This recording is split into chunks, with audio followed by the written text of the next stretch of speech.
Alhamdulillah, wassalatu ala rasulillah wa ala alihi wa sahbihi wa wala. The Shaykh asked me again to fill in for him while he's gone, inshallah. As part of the initiative to have the younger members of the community to try to give more khatarat, I guess, and to inshallah hopefully benefit.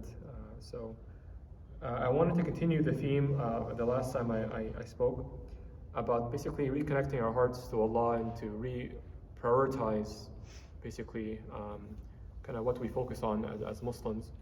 And I spoke at that time about the Surah Al-Anfal, the first few ayat about the true believers. There's actually a nice three-line, I guess, not a poem, but Ibn Ajib, one of the scholars, he mentions on the same lines, من دلك على العمل فقد أتعبك ومن دلك على الدنيا فقد غشك ومن دلك على الله فقد نصحك. So this scholar, he kind of mentions, to translate, whoever directs you towards al-amali faqad at'abak, towards deeds, good deeds, acts of worship, he has tired you. And we can explain this briefly afterwards. ومن دلك على الدنيا, and whoever directs you or guides you towards the dunya, then he has indeed tricked you, he has cheated you.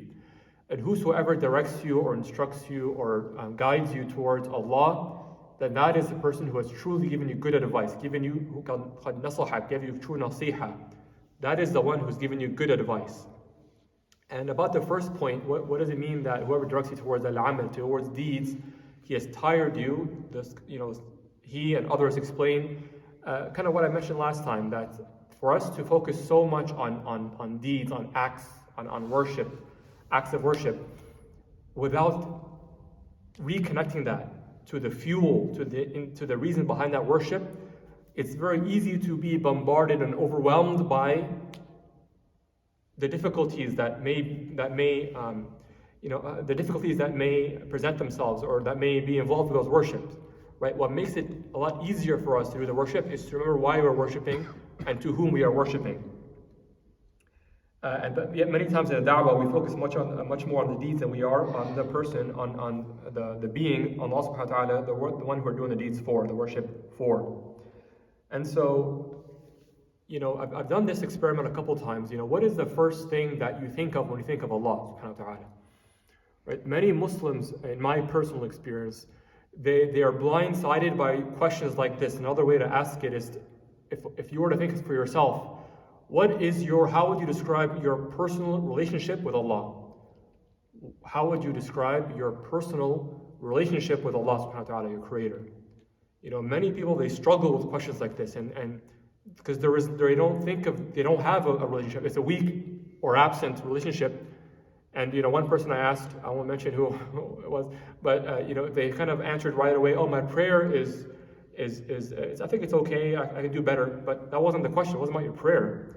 Our link with Allah is not only through our prayer. I mean, that's a good answer, because it's a big part of our relationship is through the salah. We're closest to Allah in our sujood, for example.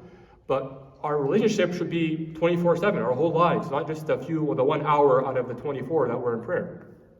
And so that's just an example of what I think many people are blindsided by this question, and which I think is very revealing. It means that and other indications too point towards this, that we don't have, many of us, that link, that personal relationship with Allah subhanahu wa ta'ala,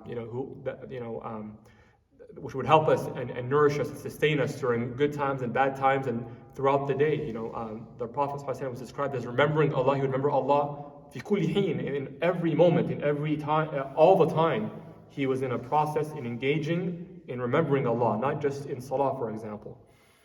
And instead of this, many Muslims, we have a legalistic relationship, with Islam overall. Just it's halal, haram. That's kind of what so many of our dinner conversations, or whenever Islam comes up or religion comes up, it's only, is this halal, is this haram, or it's such a reductionist and superficial treatment of our religion that really was intended for so much more. Our deen was meant to be transformative, not just a small items or a small list of do's and don'ts or other things, ceremonies and so on. And Allah to this effect also mentions in Surah Al-Infitar, يا أيها الإنسان ما غرك بربك الكريم. يا أيها الإنسان ما غرك بربك الكريم. O human being, what has deluded you?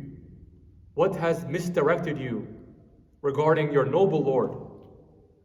Right? Allah is Kareem, Allah is generous. Allah Himself in the Quran repeatedly is seeking a relationship with us, with His creation, despite Him being Al-Ghani. Allah is in no need for anyone or anything. He is self-sufficient. Rather, He is the one that sustains everything else. Yet He is the one, out of His mercy, His other attributes of love and mercy, He's reaching out to us, He's taking initiative. He wants to, of course, the Quran and the prophets, these are all manifestations of His rahmah, of His mercy. He's trying to seek a link, a bond with us.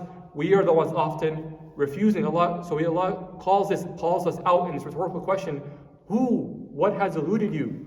What has prevented you? What has distracted you from Allah, your noble creation? The one who created you, خَلَقَكَ فَسَوَّاكَ فَعَدَلَكَ, who created you, who molded your form, who fashioned you, who structured your body in any mold, any shape He willed. He did this all for you. The same body that you look in the mirror and you're happy with what you see, Allah did all of this.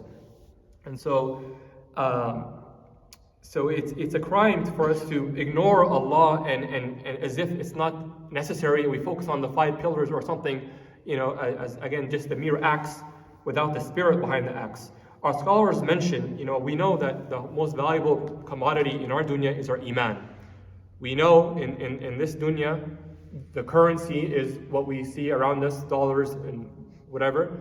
In the akhirah, the only currency that's going to be in existence is that of our deeds and our Iman. We know that our Iman will manifest as a physical light in the day of judgment that will guide us, inshallah, over through the sirat, the bridge over hellfire. So our deeds and our Iman will be actually in concrete. It will be a physical form, and there is no science, scholars say, that increases our Iman more so than the knowledge of Allah, increasing in our knowledge of Allah's names and attributes. There is no other science that is more noble and will cause a bigger boost in our Iman, scholars say, than the science of getting to know Allah through His names and attributes.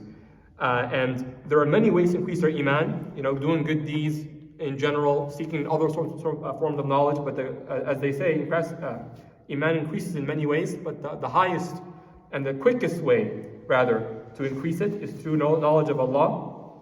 And I'll conclude with a statement of Aisha, our mother, radiallahu anha. She says, if the first thing,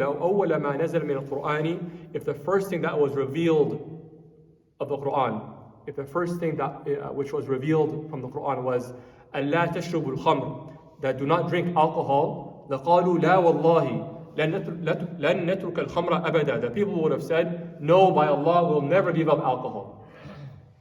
وَلَوْ أَوَّلُ مَا نَزَلَ مِنَ الْقُرْآنِ, and if the first thing that was revealed from the Quran was أَلَّا تَزْنُوا لَقَالُوا لَا وَاللَّهِ لَن نَتْرُكَ الزِّنَا أَبَدًا, that if the first thing was revealed was do not commit fornication, they would have responded, the people would have said, no, by Allah, we will never give up fornication ever.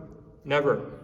وَلَكِنْ, however, the first thing, أَوَّلُ مَا نَزَلَ مِنَ الْقُرْآنِ, the first thing that was revealed from the Quran, Surah Al-Mufassal, where the chapters of Mufassal, which is the last part of the Quran, from Surah Al-Nas and Surah Qaf, those last 5 or 4 juz or so, فِيهِ ذِكْرُ الْجَنَّةِ وَالنَّارِ, in this section there is frequent remembrance and mention of heaven and hellfire, the akhirah, حتى إذا ثابت القلوب إلى ربها, until when the hearts of the people became inclined towards Allah, ثم نزل الحلال والحرام, then halal haram came down. Right, so what is her profound statement? What is it elucidating for us? It's showing that there's an order of going about things. That it's only once the hearts, the soil has been made fertile, made ready for the instructions, for the burdens to be revealed, that's when the burdens came. That's when the halal haram came, as we know. Most of the commandments came down after 10, 12, 15 years of da'wah, right? In Mecca, for the majority of the Meccan phase, there was no salah or at least 5 daily prayers. There was no siyam. There was no. What was that period? At that time, what were the Muslims doing? They were learning and they were imbibing and they were absorbing the Meccan Quran, the Meccan surahs of the Quran, which is 2/3 of the Quran was Meccan, pre-Hijrah, right?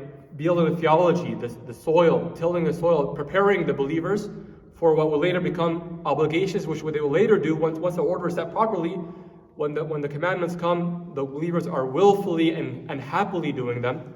And so, to make this relevant, again, I'm having in mind some of the youth, I'm having in mind some converts that converted in my community in Houston, who I see them being disinterested and having difficulties with the burdens of the obligations of Islam and the prohibitions also, and some of the perhaps rulings that they don't fully understand. And I think a key problem there, or the diagnosis, is a lack of order, an improper kind of approach and orientation that highlights so much more on the secondary issues and neglecting the primary issue and the primary reason and the motivation and inspiration for all that we do as Allah subhanahu wa ta'ala, creator. So may Allah subhanahu wa ta'ala guide us and to what pleases Him, and to increase our knowledge of Him, and to help us in all that is good and all that He is pleased with.